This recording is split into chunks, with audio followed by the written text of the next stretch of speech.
LJP अध्यक्ष चिराग पासवान से बगावत कर केंद्र में मंत्री बन चुके चाचा पशुपति पारस को भतीजे ने शुभकामना दी है। आशीर्वाद यात्रा पर निकले चिराग पासवान इस बात का इंतजार करते रहे कि कब उनके चाचा पशुपति पारस मंत्री पद की शपथ लेते हैं। पशुपति कुमार पारस ने जब मोदी कैबिनेट में शपथ ली, उसके बाद उन्होंने बिहार में नीतीश सरकार को लेकर बड़ी भविष्यवाणी कर दी। चिराग पासवान ने कहा कि बिहार में नीतीश सरकार की उल्टी गिनती शुरू हो गई है और राज्य में जल्द ही मध्यावधि चुनाव होंगे। चाचा पशुपति पारस पर तंज कसते हुए चिराग पासवान ने कहा कि मंत्री पद के लालच में आज पशुपति पारस उस व्यक्ति के गोद में जाकर बैठ गए हैं जिसने रामविलास पासवान को अपमानित करने का काम किया। पद के लालच में चाचा परिवार और पार्टी दोनों को भूल चुके हैं। चिराग पासवान ने मुख्यमंत्री नीतीश कुमार पर निशाना साधते हुए कहा कि उनकी पार्टी को लगातार तोड़ने का काम किया गया।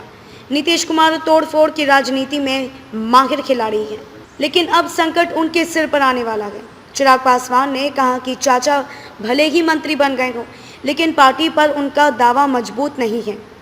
चिराग के लिए यह एक कानूनी लड़ाई है और उनके मुताबिक पार्टी की राष्ट्रीय कार्यकारिणी ने इस बात पर मुहर लगा दी है कि लोक जनशक्ति पार्टी का अध्यक्ष कौन था और कौन रहेगा। चिराग ने कहा कि अगर पशुपति पारस को लोक जनशक्ति पार्टी के कोटे से मंत्री बनाया गया तो यह बेहद दुर्भाग्यपूर्ण स्थिति है।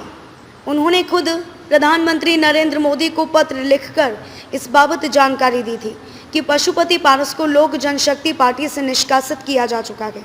चिराग ने कहा कि पीएम मोदी किसी भी पार्टी से पारस को मंत्री बना सकते थे, लेकिन एलजेपी कोटे से नहीं। चिराग पासवान ने कहा है कि वह इस मामले को कानूनी लड़ाई में ले जाएंगे। पब्लिक न्यूज़ टीवी के लिए समस्तीपुर बिहार से अफरोज आलम की रिपोर्ट। क्या लग रहा है कि सरकार देखिए, यकीनन कई ऐसे असंतुष्ट जनता दल यूनाइटेड के विधायक हैं जो हम लोग के संपर्क में हैं, और आज के बाद तो और ज़्यादा, क्योंकि आपने अपने नेताओं को आपने प्राथमिकता ही नहीं दी। आपने सिर्फ एक मंत्री, दूसरा मेरे परिवार को तोड़ने के लिए, मुझसे बदला लेने के लिए आपने जबरदस्ती मेरे परिवार के सदस्य का नाम आपने सामने दिया, जबकि आपकी पार्टी में कई ऐसे महत्वपूर्ण हैं। भाई ललन सिंह जी का क्या होगा? उनकी तो एक अहम भूमिका रही थी इस पूरे प्रकरण में। आपकी पार्टी में केसी त्यागी जी हैं, कितने और महत्वपूर्ण लोग हैं, उपेंद्र कुशवाहा जी हैं, सबको आपने नज़रअंदाज कर दिया। संतोष कुशवाहा जी, उनका नाम इतनी मजबूती से चल रहा था। आज जब मैं यहाँ समस्तीपुर में मौजूद हूँ, कर्पूरी ठाकुर जी के सुपुत्र रामनाथ ठाकुर जी, उनका नाम इतनी मजबूती से चल रहा था। आपको इनमें से कोई नहीं दिखा अपनी पार्टी का। सबको नज़रअंदाज कर कर आपने सिर्फ और सिर्फ अपनी रंजिश निकालने के लिए मेरे परिवार के सदस्य का नाम आगे कर दिया। ऐसा अपने पाँव पे कोई कुल्हाड़ी मारे देखा नहीं मैंने कभी। बिहार में मध्यावधि चुनाव की संभावना है? बिल्कुल, यकीनन 100%।